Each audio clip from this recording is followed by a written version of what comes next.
Matthew Gospel chapter 1 verse 22 ఏమని రాయబడింది? ఇదిగో కన్యక గర్భవతి అయి కుమారుణ్ణి కనును, ఆయనకు ఇమ్మానుయేలని పేరు పెట్టుదురు.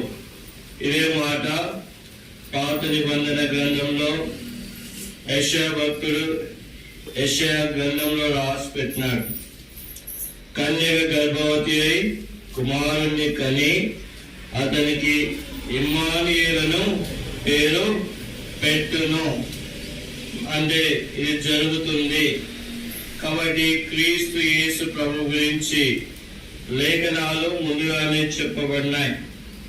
కాబట్టి ఇమ్మానుయేలను మాటకు దేవుడు మనకు తోడైందెను. కాబట్టి గాడ్ విత్ us, దేవుడు మనతోడు ఉన్నాడు అనేటువంటిది ఈ యొక్క ఇమ్మానుయేలు అనే పేరు సూచించేదిగా ఉంది. అంటే యేసుక్రీస్తు ప్రభు వారు ఎవరంటే ఆయన మనకు తోడుగా ఉన్నాడు. కాబట్టి దేవుడు మనతో ఉండాలి, దేవుడు మనల్ని నడిపించాలి. ఇక్కడ భక్తులు అంటున్నారు, book of Isaiah chapter 8 verse 10, యెషయా గ్రంథము 8వ అధ్యాయం 10వ వచనము. 8:10 ఆలోచన చేసుకున్నను అది వ్యర్థమగును, మాట పలికినను అది నిలవదు. దేవుడు మాతో ఉన్నాడు. ఇక్కడ రాయబడింది, దేవుడు మాతో ఉన్నాడు. దేవుడు తన ప్రజల పక్షాన ఉండేటువంటి దేవుడుగా ఉన్నాడు. కాబట్టి ప్రభు మనకి జ్ఞాపకం చేస్తుంది ఏంటిదంటే, ఇమ్మానుయేల్ అని అంటే అర్థమైందంటే దేవుడు మాతో ఉన్నాడు, దేవుడు మమ్మల్ని నడిపించేటువంటి వాడుగా ఉన్నాడు. కాబట్టి దేవుడు యెహోషువకి వాగ్దానం చేస్తున్నాడు. యెహోషువ గ్రంథం 1వ అధ్యాయము 5వ వచనం, book of Jashuva chapter 1 verse 5.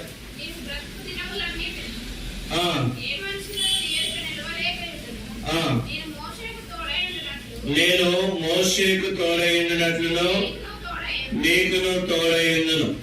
కాబట్టి దేవుడు యెహోషువతో వాగ్దానం చేస్తున్నాడు, మోషేకి తోడుగా ఉన్నాడు. ఆ యొక్క ప్రజల్ని ఐగుప్తులో నుండి విడిపించడానికి దేవుడు మోషేకు తోడై ఉన్నాడు. కాబట్టి ప్రజలు ఐగుప్తులో నుండి బయటికి వచ్చినారు, వారిని నడిపించాల. కాబట్టి దేవుడు మోషేకు తోడుగా ఉన్నాడు. ఐగుప్తు అంటే పాపానికి సాదృశ్యం. కాబట్టి వారు వారి శ్రమల ద్వారా ఐగుప్తులో బానిసత్వంలో ఉన్నారు. కాబట్టి ఆ యొక్క బానిసత్వం నుంచి వాళ్ళని ఏం చేయాలా? విడిపించాలి. కాబట్టి దేవుడు మోషేకు తోడుగా ఉన్నాడు. తోడుగా ఉండి వారిని బానిసత్వం నుండి విడిపించి దేవుడు వారిని బయటికి తీసుకొని వచ్చినాడు. అంటే ఐగుప్తులో నుండి బయటికి తీసుకొని వచ్చినాడు. ఐగుప్తులో నుండి బయటికి తీసుకొని వచ్చిన తర్వాత వాళ్ళ జీవితంలో చూసినట్లయితే ఎర్ర సముద్రము కారసబడింది. కాబట్టి ఎర్ర సముద్రంలో నుండి వాళ్ళు నడవాల. దేవుడు వారికి తోడుగా ఉన్నాడు. ఎర్ర సముద్రమును పాయలుగా చేసి ఆరిన నేలగా ఎర్ర సముద్రమును చేసి ఇశ్రాయేలు ప్రజల్ని ఆ యొక్క ఎర్ర సముద్రంలో నుండి ఆయన నడిపించినాడు. అని దేవుడు తోడుగా ఉన్నాడు. ఐగుప్తు అంటే దేనికి సాదృశ్యము? ఐగుప్తు అంటే పాపానికి సాదృశ్యము. కాబట్టి మానవుడు పాపంలో నుండి విడిపించబడాలి. మానవుడు పాపం నుంచి ఎలా విడిపించబడతాడు? యేసు రక్తము ప్రతి పాపమును కడిగి పవిత్ర పరచును. కాబట్టి దేవుడు కూడా ఆ యొక్క ఐగుప్తు అనుభవం నుంచి మనల్ని బయటికి తీసుకొని వచ్చినాడు. ఆ పాపం యొక్క అనుభవం నుంచి మనల్ని బయటికి తీసుకొని వచ్చినాడు. ఆ యొక్క నరకం యొక్క బాధ నుంచి దేవుడు మనల్ని బయటికి తీసుకొని వచ్చినాడు.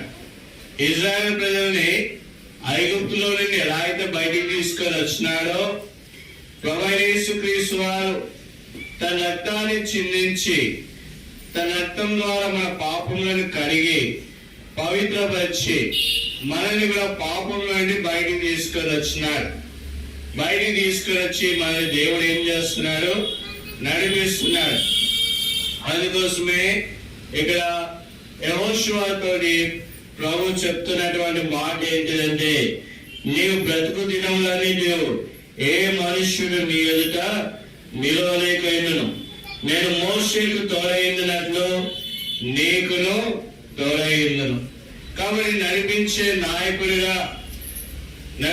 నాయకుడైనటువంటి మోషేకు తోడైందినట్లు దేవుడు యెహోషువకు తోడై ఉన్నాడు. కాబట్టి దేవుడు మనకు తోడుగా లేకపోతే ఆ యొక్క ఇశ్రాయేలు ప్రజల్ని ఆ యొక్క ఐగుప్తీయులు ఏం చేస్తారు? మృంగివేస్తారు, చంపివేస్తారు. దేవుడు ఎప్పుడైతే తోడుగా ఉన్నాడో అప్పుడు వాళ్ళు రక్షింపబడినారు. అలానే మన జీవితంలో కూడా పాపంలో ఉంటే పాపంలో వచ్చే జీతం ఏంటిదంట? మరణం. కాబట్టి మన పాపం బట్టి మనము నరకానికి మరణానికి పాత్రలకు కావాలా. ఆ యొక్క మరణంలో నుండి నరకంలో నుండి తప్పించినాడు ప్రభు. తప్పించడం అంటే ప్రభు తోడుగా ఉన్నాడు. మన పాపంలో ఆయన్నే భరించిన దేవుడుగా ఉన్నాడు. అంతేకాదు యెహోషువ 1వ అధ్యాయము 8వ వచనం,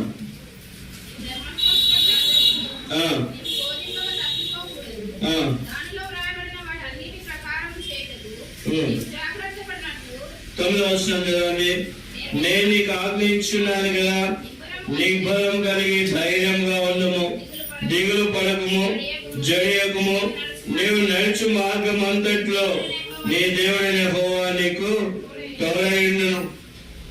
కాబట్టి ప్రభు పాపంలో నుండి విడిపించడమే కాదు, ఆ యొక్క ఐగుప్తు అనుభవం నుండి విడిపించడమే కాదు, ఈ యొక్క నడిచే పరిస్థితిలో ఏమంటున్నాడు? సాతాను ఎంతో కుయుక్తిగా ఉంటాడు. మానవుణ్ణి మళ్ళా పతనం చేయడానికి సాతాను ఎన్నోసార్లు ప్రయత్నం చేస్తాడు. వాడు ఎన్ని ప్రయత్నాలు చేసినా గాని దేవుడు ఏమని చెప్తున్నాడు? నేను నీకు ఆజ్ఞ ఇచ్చున్నాను కదా, నిబ్బరం కలిగి ధైర్యంగా ఉండము. కాబట్టి నిబ్బరం కలిగి ధైర్యంగా ఉండము ఏమంటున్నాడు? నేను నీకు తోడైనాను. నిబ్బరం కలిగి ధైర్యంగా ఉండము, దిగులు పడకము, జడియకము. కాబట్టి శత్రువు నుంచి వచ్చేటువంటి ఆటంకాలను బట్టి నువ్వేమాత్రం కూడా జడియకూడదు అనేటువంటి మాట ఇక్కడ చెప్తున్నాడు. నిబ్బరం కలిగి ధైర్యంగా ఉండము, జడియకము అని అంటున్నాడు. నీవు నడుచు మార్గం అంతటిలో నీ దేవుడైన యెహోవా నీకు తోడై ఉన్నాడు. కాబట్టి రక్షించిన నాటి నుంచి ఈ దినాని వరకు కూడా ప్రభు మనకి ఎట్లా ఉన్నాడు? తోడుగా ఉన్నాడు. మన మార్గంలో ఎన్నో ఆటంకాలు, మనం యాత్ర చేసే జీవితంలో ఎన్నో కష్టాలు, ఎన్నో నష్టాలు, ఎన్నో బాధలు, వీటన్నిటిలో కూడా దేవుడు మనకు తోడై ఉన్నాడు. కాబట్టి ఆయన చెప్తున్నటువంటి మాట ఏంటంటే, నిబ్బరం కలిగి ధైర్యంగా ఉండు. ఎందుకు? Book of Isaiah chapter 43 verse 2, యెషయా గ్రంథం 43వ అధ్యాయము 2వ వచనం. నీవు జలంలో పడి దాటినప్పుడు నేను నీకు తోడైందును, నదుల్లో పడి వెళ్ళినప్పుడు అవి నీ మీద పొర్లిపారవు. నువ్వు అగ్ని మధ్యలో నడిచినప్పుడు కాలిపోవు, జ్వాలలు నిన్ను కాల్చవు. యెహోవాను నేను నీకు దేవుడను, ఇశ్రాయేలు పరిశుద్ధ దేవుడైన నేనే నిన్ను రక్షించువాడను. కాబట్టి ఇక్కడ ప్రభువు చెప్తున్నాడు ఏంటిదంట? నీవు జలంలో పడి దాటినప్పుడు నేను నీకు తోడైందును. కాబట్టి మన జీవితంలో, మన ప్రయాణంలో మనకు తారాసపడేది ఏంటంటే జలములు. కాబట్టి జలములు పడి దాటినప్పుడు నేను నీకు తోడై ఉంటాను. ఎందుకు తోడై ఉంటాను? నదులలో పడి వెళ్ళినప్పుడు అవి నీ మీద పొర్లి పారవు. కాబట్టి నదులు అనేటువంటి విషయంకి వచ్చినప్పుడు ఎప్పుడైతే నదిలో నడుస్తామో ఏం జరుగుతుంది? కొంత సమయం అయిపోయిన తర్వాత అది మనము దాటలేనంత లోతుగా ఉండాలి. కాబట్టి ఈ లోకంలో మనం నడిచేటువంటి విధానం, మనం యాత్ర చేసేదంతా కూడా నదులలో పడి దాటినప్పుడు, నదులను దాటేటువంటి అనుభవం. కాబట్టి ఇశ్రాయేలుకు ఎర్ర సముద్రాన్ని దాటేటువంటి అనుభవం గుండా వాళ్ళు వెళ్ళున్నారు. కాబట్టి ఎర్ర సముద్రాన్ని దాటేటప్పుడు ఎన్నో కష్టాలు, ఎన్నో నష్టాలు గుండా వాళ్ళు వెళ్ళాల్సినటువంటి పరిస్థితి. ఎందుకు? వెనుక చూస్తేనేమో ఆ యొక్క ఐగుప్తు శ్రేణులు ఉన్నాయి, ముందు చూస్తేనేమో ఏముందంట? ఎర్ర సముద్రం ఉంది, జలాలు ఉన్నాయి. కాబట్టి వాటిలో ఈదుకుండా పోయేటువంటి పరిస్థితి ఏమాత్రంగా లేదు. అక్కడ నడుచుకుంటూనే వెళ్ళాలి. మరి నడుచుకుంటూ వెళ్ళాలంటే అది 6 నెలలుగా మార్చబడాలి. ప్రభు ఏం చేస్తున్నాడు? దాన్ని 6 నెలలుగా మార్చినాడు. కాబట్టి జలంలో పడి దాటినప్పుడు నేను నీకు తోడైందును, నదిలో పడి వెళ్ళినప్పుడు అవి నీ మీద పొర్లి పారవు. కాబట్టి అవి నీ మీద పొర్లి పారవు అని నేను రక్షించువాడను నేనే అనేటువంటి మాటను దేవుడు ఇక్కడ జ్ఞాపకం చేస్తున్నాడు. అంతేకాదు, నీవు అగ్ని మధ్య నడిచినప్పుడు కాలిపోవు, జ్వాలలు నిన్ను కాల్చవు.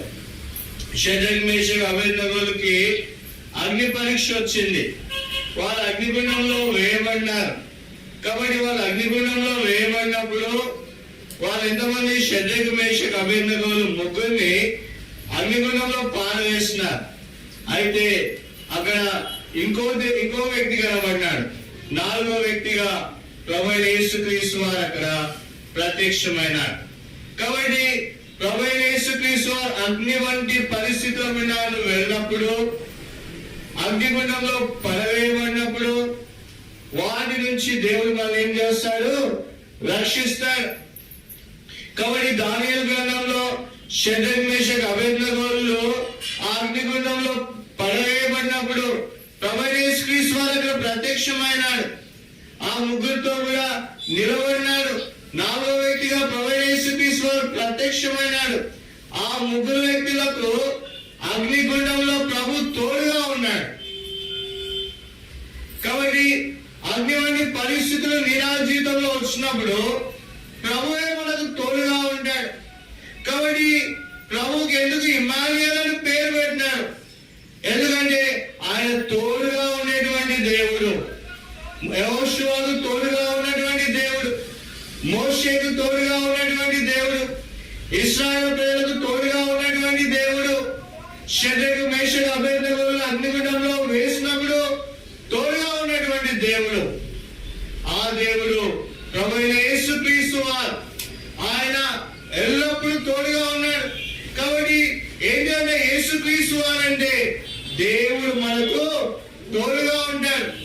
ఆపల్లో, బాధల్లో, వేదనలో, దుఃఖంలో ప్రభు మనకు తోడుగా ఉండేటువంటి దేవుడుగా ఉన్నాడు.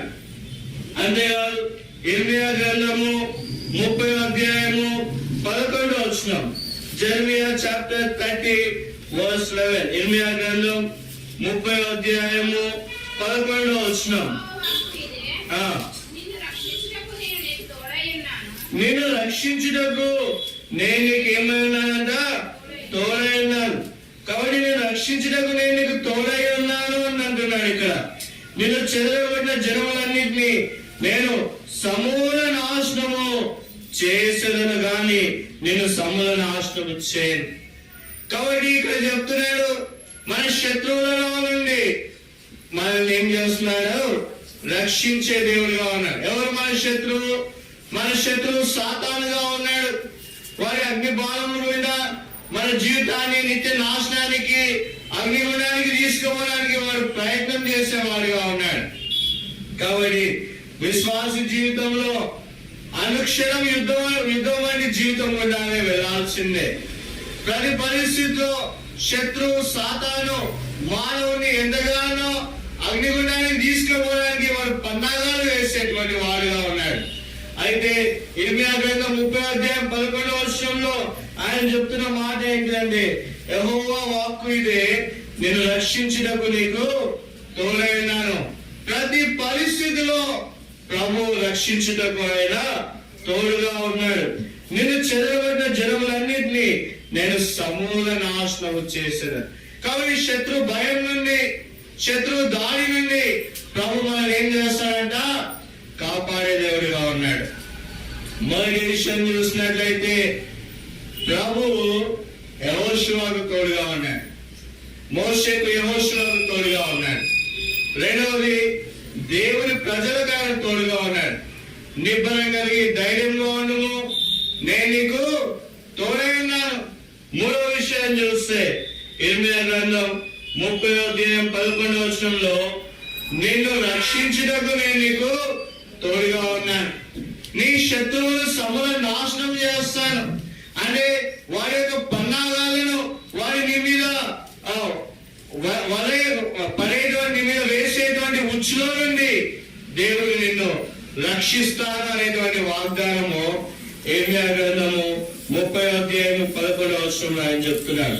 అంతేకాదు ఆదికాండము 21:22 జెనసిస్ చాప్టర్ 21:22 21వ అధ్యాయము. ఆ కాలమందు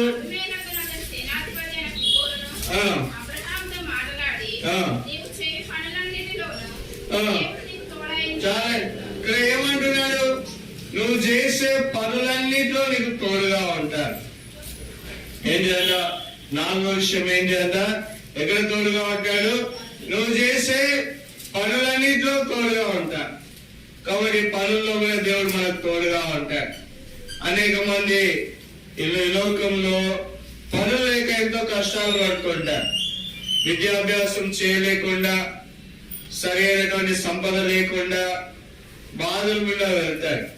నేను వరంగల్ సువార్తకి వెళ్ళి సువార్త నుంచి తిరిగి వస్తున్నాను. సువార్త నుంచి తిరిగి వస్తున్నప్పుడు ఒక వ్యక్తి నా యొక్క వెహికల్ ని, వాహనాన్ని ఆపాడు.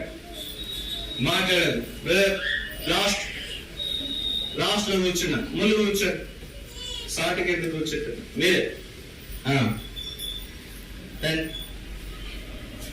ముందు కూర్చోండి మంచిగా, కింద కూర్చో, ఏంగా గుండి పెట్టుకో, బటన్ పెట్టుకో, కూర్చో, విను దేవుని వాక్యం మీద ఆశీర్వాదం వస్తుంది. కాబట్టి నేను సువార్తకు వెళ్ళి వస్తుంటే ఒక వ్యక్తి కనబడినాడు. కనబడి ఆయనకు ఆటోకి వెళ్ళడానికి కూడా డబ్బులు లేనటువంటి పరిస్థితి. లిఫ్ట్ అడిగినాడు. నేను త్వరగా వెళ్ళాలా? సరే లిఫ్ట్ అడిగినాడు. లిఫ్ట్ అడిగితే ఆయనకు లిఫ్ట్ ఇచ్చిన. ఏం చేయాలి పరిస్థితి అంటే, ఉద్యోగం పోయింది, ఇల్లు గడవడం కష్టంగా ఉంది, ఒక బేకరీ ఉంది, మైసూర్ బేకరీ ఉంది, నేను ఆ మైసూర్ బేకరీలో వెళ్ళి పని చేసుకుందాం అనుకుంటున్నానని అంటున్నాడు. కాబట్టి ఇల్లు గడవడానికి కష్టమైనటువంటి పరిస్థితి. ఏమా పరిస్థితి? ఒకనాడు చదవలేనటువంటి పరిస్థితి, చదివేయడానికి ఎవరు కూడా లేరు. అలాంటి పరిస్థితులు ఆయన వెళ్ళినాడు. ఇప్పుడు వివాహమైంది, కుటుంబాన్ని ఏం చేయాలా? పోషించాలి.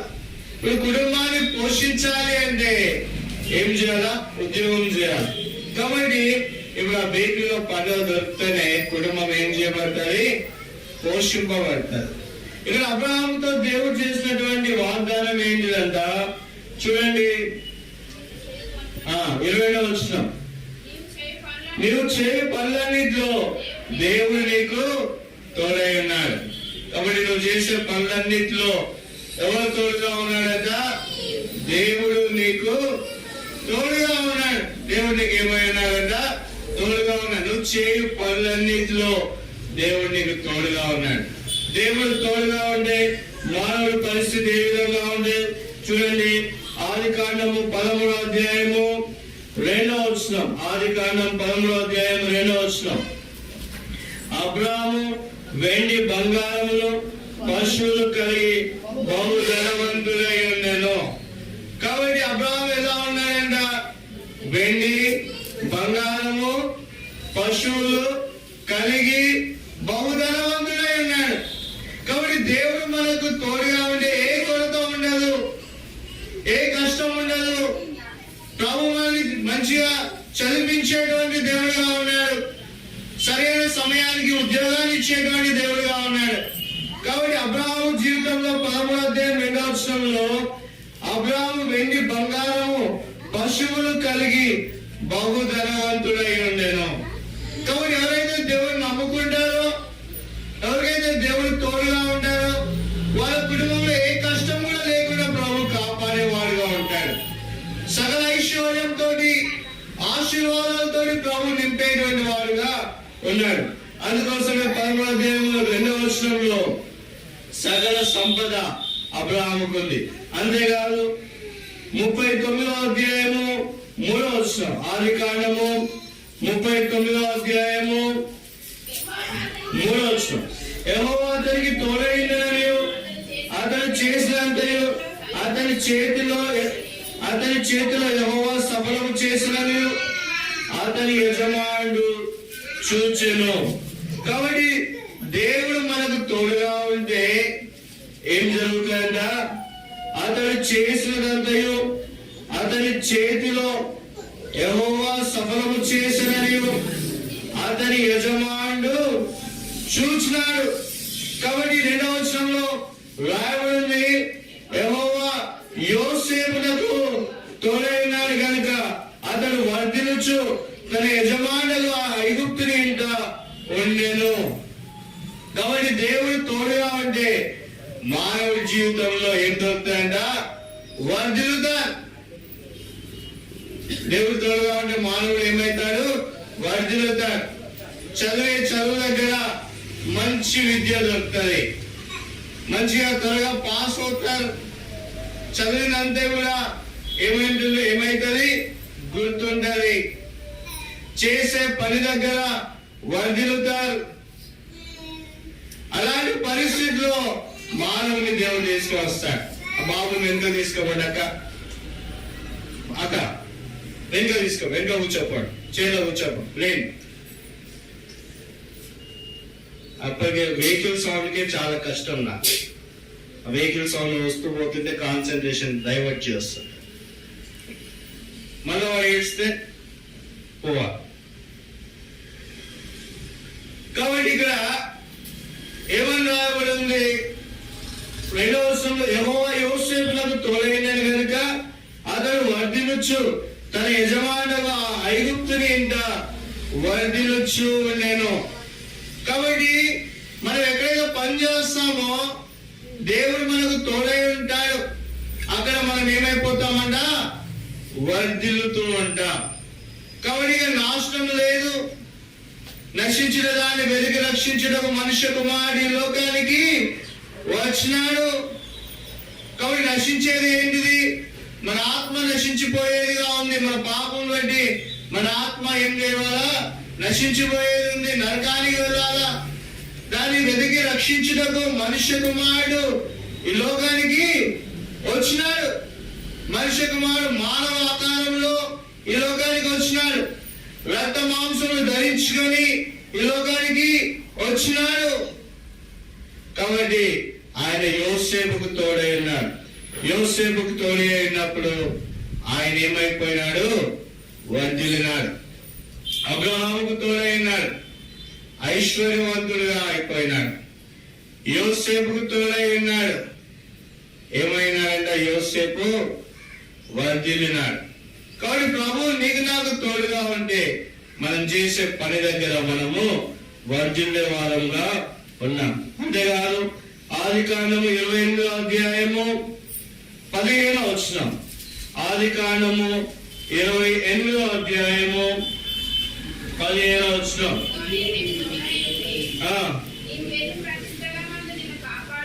నువ్వు వెళ్ళు ప్రతి స్థలమందు నిన్ను కాపాడుచు ఈ దేశంలో నిన్ను మళ్ళా రప్పించును.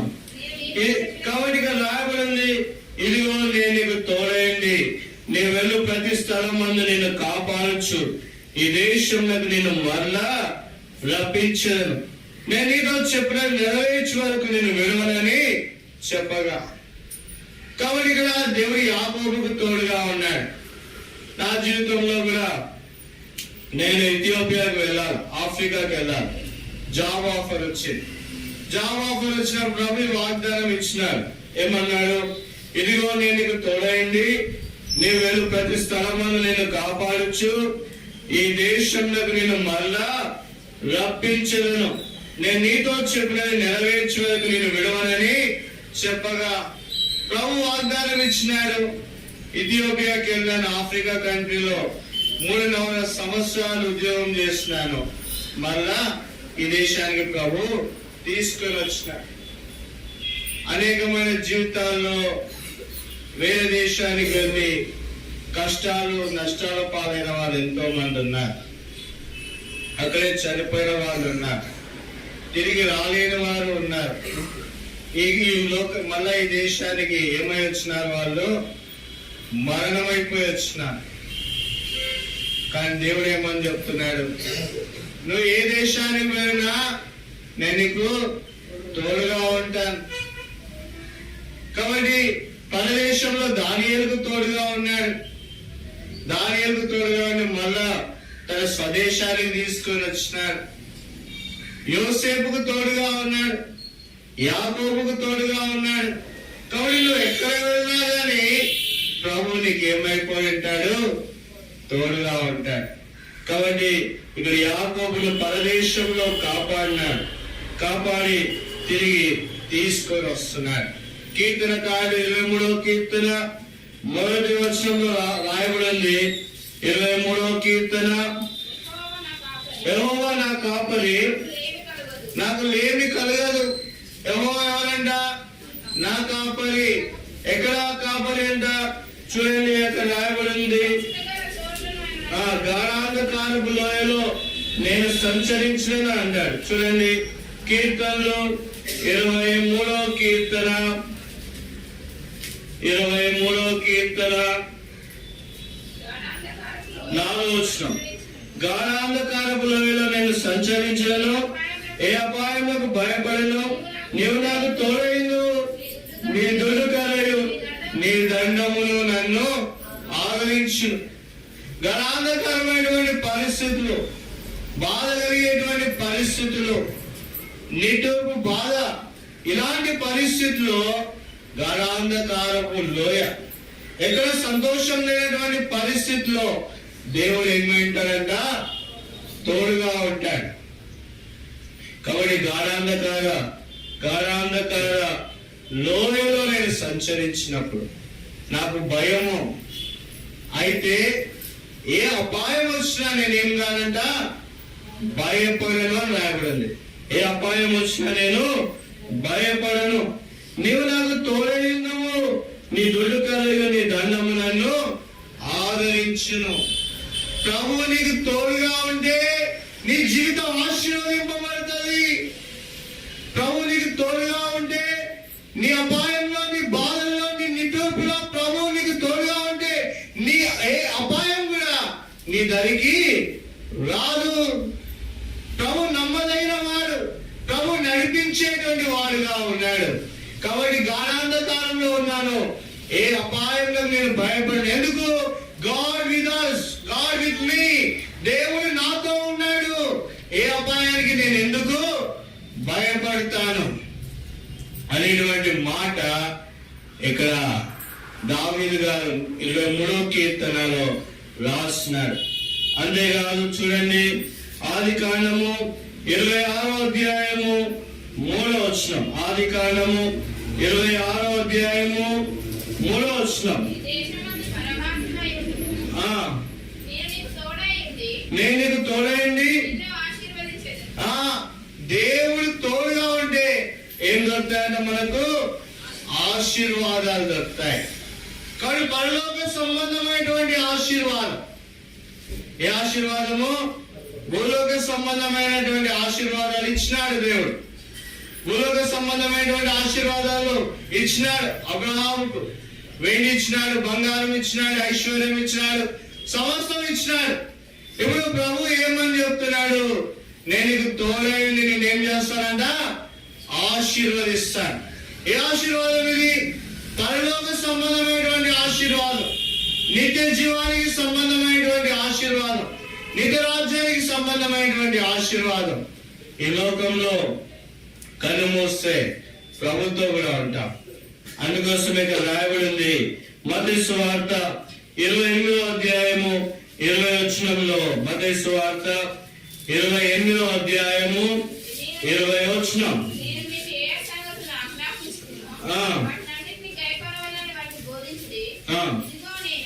ఇదిగో నేను యుగ సమాప్తి వరకు సదాకాలము, యుగ సమాప్తి వరకు సదాకాలము మీతో కూడా ఉన్నాను.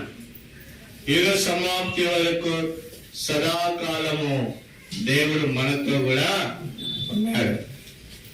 కాబట్టి ఇమ్మానుయేలు అనే మాటకు ఏంటి అంటే అర్థము?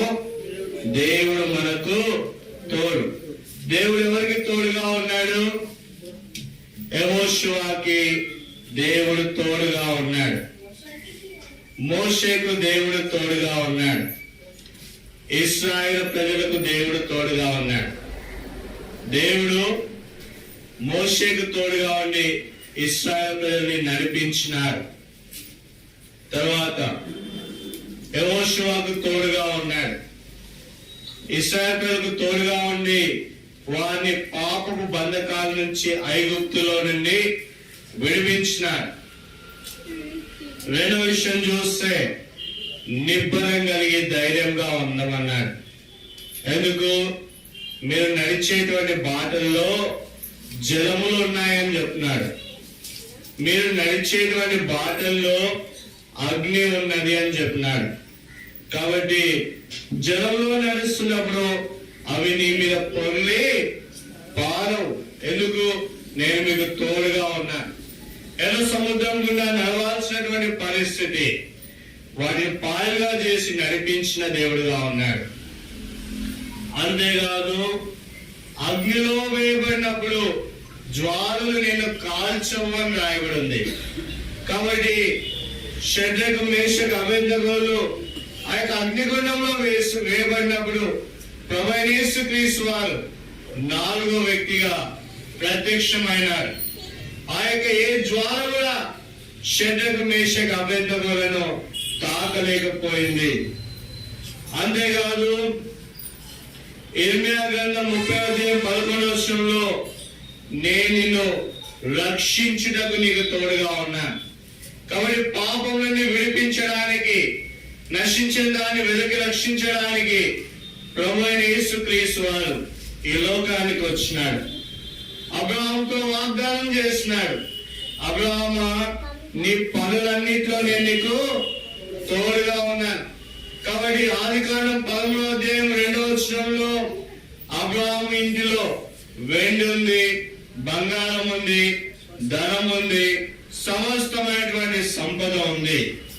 అంతేకాదు, యోసేపు జీవితంలో ఆదికాండం 39వ అధ్యాయము 2వ వచనంలో దేవుడు యోసేపుకు తోడై ఉన్నాడు. కాబట్టి ఆ ఐగుప్తీయుని ఇంట్లో యోసేపు ఏం చేయబడ్డాడంట? వర్ధిల్లినాడు. కాబట్టి ప్రభు చెప్తున్నాడు, నువ్వెక్కడ పని చేస్తే, నువ్వెక్కడ నిలబడితే, నువ్వెక్కడ చదివితే నేనేం చేస్తాను?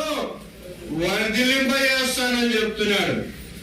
అంతేకాదు, ఆదికాండం 28వ అధ్యాయం 15వ వచనంలో దేవుడు యాకోబుకు తోడుగా ఉన్నాడు. పరదేశానికి వెళ్ళినటువంటి యాకోబుకు తోడుగా ఉండి తిరిగి తన స్వదేశానికి తీసుకొని వచ్చినటువంటి దేవుడుగా ఉన్నాడు. అంటే నువ్వు ఏ దేశానికి వెళ్ళినా, ఏ స్థలానికి వెళ్ళినా ప్రభు నీకు తోడుగా ఉండి నిన్ను సంరక్షించి మళ్ళా స్వదేశానికి నడిపించే దేవుడుగా ఉన్నాడు. అంతేకాదు, ఆదికాండం 26వ అధ్యాయం 3వ వచనంలో నేను నీకు తోడైండి నేనేం చేస్తాను, ఆశీర్వదిస్తాను.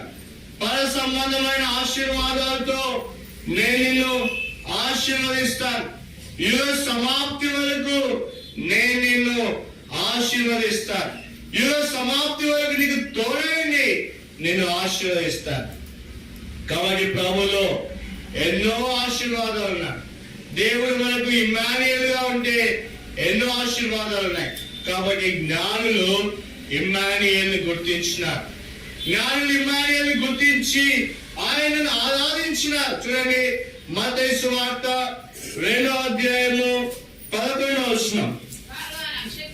Matthew Gospel chapter 2 verse 11. మత్తయి సువార్త 2వ అధ్యాయము 11వ వచనం చదవండి. వారు ఆ నక్షత్రమును చూచి అత్యానంద భరితులై ఇంటిలోకి వచ్చి తల్లి అయిన మరియను ఆ శిశువును చూచి సాగిలపడి ఆయనను పూజించి తమ పెట్టెలు విప్పి బంగారమును సామ్రాణిని బోళమును కానుకలుగా ఆయనకు సమర్పించారు. కాబట్టి దేవుని జ్ఞానం తెలుసుకొని దేవుని జ్ఞానం ఏం చేస్తున్నారు, ఆరాధించినారు. తమ పెట్టెలు విప్పి వేడిని అర్పించినారంట. బంగారమును సామ్రాణిని బోళాన్ని సమర్పించినారు. కాబట్టి బంగారం దేని చూపెడుతుంది? యోహాను సువార్త 18వ అధ్యాయం 37వ వచనం. బంగారము రాజరికాన్ని చూపెడుతుంది. John gospel 18 verse 37. యోహాను సువార్త 18:37. అందుకు పిలాతు నీవు రాజువాడని ఆయన అడగగా యేసు నీవు అన్నట్లే నేను రాజునే, సత్యమును వచ్చి సాక్ష్యం ఇచ్చుటకు నేను పుట్టితిని. Why Jesus Christ born in this earth? ఎందుకు యేసుక్రీస్తు వారి లోకంలో పుట్టినారంటే ఆయన చెప్తున్నటువంటి మాట, నేను రాజునే. ఎందుకు రాజు అంటే ఆయన సత్యమును వచ్చి సాక్ష్యం ఇచ్చుటకు ఆయన పుట్టినాడు. ప్రియ సహోదరుడా, ఆయన మనకు రాజుగా ఉన్నాడు. అసత్యంలో ఉన్న మన కొరకు సత్యాన్ని లోకానికి తీసుకురావడానికి ప్రభువైన యేసుక్రీస్తు వారు సాక్షిగా ఉన్నాడు. సత్యమును వచ్చి సాక్ష్యం ఇచ్చుటకు ప్రభువైన యేసుక్రీస్తు వారు ఈ లోకానికి వచ్చినాడు. ప్రభువైన యేసుక్రీస్తు వారే సత్యంగా ఉన్నాడు. ఆయన మన రాజుగా ఉన్నాడు. మన అసత్యంలో నుండి సత్యంలోకి నడిపించడానికి ఆయన క్రూర శిలువను ఎక్కినాడు. కాబట్టి ఆయన ఖైదనాన్ని, ఆయన త్యాగాన్ని దేన్ని గుర్తు చేస్తుందంటే బోలం గుర్తు చేస్తుంది. ఆయన త్యాగాన్ని బోలం. కాబట్టి బంగారము ఎందుకు తీసుకొని వచ్చినారంటే జ్ఞానులు ఈయన నిజంగా రాజు అని తీసుకొని వచ్చినారు. ఈయన రారాజు అని తీసుకొని వచ్చినారు. సత్యం విషయమై సాక్ష్యం ఇచ్చడానికి ప్రభు వచ్చినాడు. కాబట్టి ఆయనకు బంగారం తీసుకొని వచ్చినారు.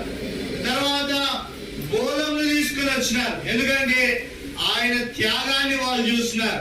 ఎలా ఉందంటే ఆయన త్యాగము చూడండి. హెబ్రీయులకు రాసిన పత్రిక 7వ అధ్యాయము 24-25 వచనం. హెబ్రీ 7:24-25. హెబ్రీ గ్రంథము 7వ అధ్యాయము 24-25 వచనం. హెబ్రీ 7:24. ఆయన నిరంతరము ఉన్నవాడు కనుక మాత్రమే యాజకత్వం కలిగిన వాడు ఆయన. ఈయన తన ద్వారా దేవుని ఎందుకు వరుసవారి పక్షమున జ్ఞాపనం చేయటకు నిరంతరము జీవించున్నాడు కనుక వారిని సంపూర్ణంగా రక్షించుటకు ఆయన ఏమైనాడంట, శక్తిమంతుడైనాడు. ఏంటి ప్రభు అంటే ఆయన త్యాగం ఏంటి అంటే వారిని సంపూర్ణంగా రక్షించుటకు ఆయన శక్తిమంతుడు. ఎలా సంపూర్ణంగా రక్షించినాడు? ఆయన మధ్యవర్తిగా ఈ లోకానికి వచ్చినాడు. చూడండి, 1 తిమోతి రాసిన పత్రిక 2వ అధ్యాయము 5వ వచనం. 1 తిమోతి 2:5. దేవుడు ఒక్కడే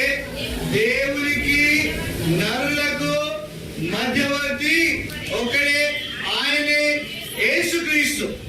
కాబట్టి ప్రభువైన యేసుక్రీస్తు వారు దేవునికి నరులకు మధ్యవర్తిగా అయినాడు. కాబట్టి ఎందుకు నరులకు మధ్యవర్తి అయినాడంటే నరుల యొక్క పాపము ఆయన మోసుకున్నాడు. కాబట్టి మధ్యవర్తి అయినటువంటి యేసుక్రీస్తు నరుల యొక్క పాపాన్ని ఆయన మోసుకున్నాడు. తర్వాత దేవునికి నరులకు మధ్యవర్తి ప్రభువైన యేసుక్రీస్తు వారు. దేవుడు యేసుక్రీస్తు వారికి ఎప్పుడు తోడుగానే ఉన్నాడు. ఎప్పుడైతే సమస్త మానవాళి యొక్క పాపము ప్రభువైన యేసుక్రీస్తు మీద బదిలీ చేయబడిందో దేవుడు ఏం చేస్తున్నాడు? యేసుక్రీస్తు వారి యొక్క చేయిని విడిచిపెట్టినాడు. అందుకోసమే శిలువలో అన్నాడు ప్రభువైన యేసుక్రీస్తు వారు, నా దేవా నా దేవా నా చెయ్యి ఎందుకు విడనాడితివి, నా చెయ్యి ఎందుకు వదిలిపెట్టినావు? దేవుడు ఎల్లప్పుడూ తోడుగా ఉన్నటువంటి దేవుడు నీ పాపం బట్టి నా పాపం బట్టి యేసుక్రీస్తు వారి యొక్క చెయ్యిని విడిచినాడు. ఎందుకు? ఇరువురి మధ్యలో సంధి చేయడానికి, దేవుడు మనకు తోడుగా ఉండడానికి, పాపిష్టి జనమైన మనకు దేవుని పరిచయం చేయడానికి ప్రభువైన యేసుక్రీస్తు వారు మధ్యవర్తిగా మారినాడు. ఈ యొక్క లోకం యొక్క పాపాలన్నీ మోసుకున్నాడు, దేవుని చేతిలో విడవబడి మరణించి సమాధి చేయబడి మూడవ దినాన తిరిగి లేచి ఆరోహణమై తండ్రి కుడి పార్శ్వమున కూర్చున్నాడు. ప్రభు పునరుద్ధానం బట్టి మనకు దేవునికి మధ్య సంధి కుదిరింది. దాన్ని బట్టి దేవుడు మనకు ఇమ్మానుయేల్ గా ఉన్నాడు. దాన్ని బట్టి దేవుడు మనకు ఇమ్మానుయేల్ గా ఉన్నాడు. కాబట్టి మన జీవితాన్ని చూస్తే అన్య జనాలు, దేవునికి దూరస్తులు, పరజనాంగం. కాబట్టి దేవుడు తన ప్రజల కొరకు వచ్చినటువంటి దేవుడు. ఇశ్రాయేలు దేవుణ్ణి తృణీకరించిన, రక్షణను తృణీకరించిన, ఎప్పుడైతే రక్షణను తృణీకరించినారో ఆ దేవుడు మనకు తోడుగా ఉన్నాడు. ఆ దేవుడు మన విషయమై ఈ లోకానికి వచ్చినాడు. కాబట్టి ఆయన ఇమ్మానుయేల్. మొదటిగా ఇమ్మానుయేలు పాత నిబంధన భక్తులందరికీ తోడుగా ఉన్నాడు. మోషేకు తోడుగా ఉన్నాడు, యెహోషువకు తోడుగా ఉన్నాడు. వారికి తోడుగా ఉండి వారు నడిచే బాటలంతట్లో సాయం చేస్తున్నాడు. ఇశ్రాయేలుకు తోడుగా ఉండి ఆయన సాయం చేస్తున్నాడు. దేవుడు అబ్రహాముకు తోడుగా ఉన్నాడు, తన పనులంతట్లో ఆయన్ని ఆశీర్వదించినాడు. దేవుడు యోసేపుకు తోడుగా ఉన్నాడు, తనని వర్ధిలింపజేసినాడు. దేవుడు మనకు తోడుగా ఉన్నాడు, మన రక్షకుడైనాడు. కాబట్టి పాపంలో పతనమైపోయిన మనకు ప్రభువైన యేసుక్రీస్తు వారి శిలువ త్యాగమును బట్టి మనం ప్రభువైన యేసుక్రీస్తు వారికి సమీపస్తులంగా అయిపోయినాం. కాబట్టి ఈ శిలువను బట్టి, యేసుక్రీస్తుని బట్టి దేవుడు మనకు తోడై ఉన్నాడు. ఎందుకు? ఇమ్మానుయేల్ అంటే ఏంటిది? క్రిస్టమస్ అంటే ఏంటిది? ఎందుకు దేవుడు మనకు తోడై ఉన్నాడు? పరజనాంగమైన మనకు, పాపిష్టి జనమైన మనకు, పాపాత్ములమైన మనకు దేవుడు ఎలా తోడుగా ఉన్నాడంటే బికాస్ ఆఫ్ జీసస్ క్రైస్ట్. ఆయన జ్ఞానం తెలుసుకున్నారు, ఈయన రాజును తెలుసుకున్నారు. కాబట్టి ఆయన కొరకు పెట్టెలో తీసుకొని వచ్చినారు. ఏం తీసుకొని వచ్చినారు? బంగారము, బోలము, సామ్రాణ్యం తీసుకొని వచ్చినారు. Is a king. ఈయన సత్యమును గురించి సాక్ష్యం వేయడానికి వచ్చినాడు. ఈయన యేసు ప్రభు అని ఆయనకు బంగారం తీసుకొని వచ్చినారు. తర్వాత ఆయనకు బోలాన్ని సమర్పించినారు. ఈయన త్యాగం చేసిన వాడు, ఈయన మరణించినాడు. లోక పాపములన్నీ మోసుకొని పోవు దేవుని గొర్రెపిల్ల. ఈయన శిలువలో త్యాగం చేయడానికి ఈ లోకానికి వచ్చినాడు. ఈయన ఎందుకు పుట్టినాడంటే సమస్త మానవాళిని పరిగణించడానికి ప్రభు ఈ లోకంలో జన్మించడాన్ని గుర్తించి వారు ఏం తీసుకొని వచ్చినారంట? బోలాన్ని తీసుకొని వచ్చినారు. తర్వాత వాళ్ళు సామ్రాన్ని తీసుకుని వచ్చినారు. ఈయన మధ్యవర్తి, ఈయన దేవునికి నరులకు మధ్యవర్తి. ఎంతో శ్రమ పొందినాడు. ఈ దినాలు కూడా తండ్రి కుడి పార్శ్వన కూర్చొని నిరంతరం యాజకత్వాన్ని చేస్తున్నాడు. కాబట్టి ఆయనకు ఏం సమర్పించినారు? సామ్రాన్ని సమర్పించినారు. వాట్ అబౌట్ యు అండ్ మీ? ప్రభు నువ్వు ఏ విధంగా గుర్తెరిగినా? నీ పాపం పరిగణించబడినాయా? ప్రభు నీకు తోడుగా ఉన్నాడా? ప్రభు సమక్షంలో నువ్వు ఉన్నావా? ప్రభు నీకు నిరంతరం యాజకుడిగా ఉన్నాడా? ప్రభు నువ్వు ప్రేమిస్తున్నావా? ప్రభు యొక్క గౌరవ కలవరి శిలువలో నీ విషయమై మరణించినాడు, సమాధి చేయబడినాడు, తిరిగి లేచినాడు. ప్రభువును కలిగి ఉంటే, ప్రభువు నీకు తోడుగా ఉంటే ఈ ఉదయకాల సమయంలో నువ్వు ఆరాధించకుండా ఉండవు.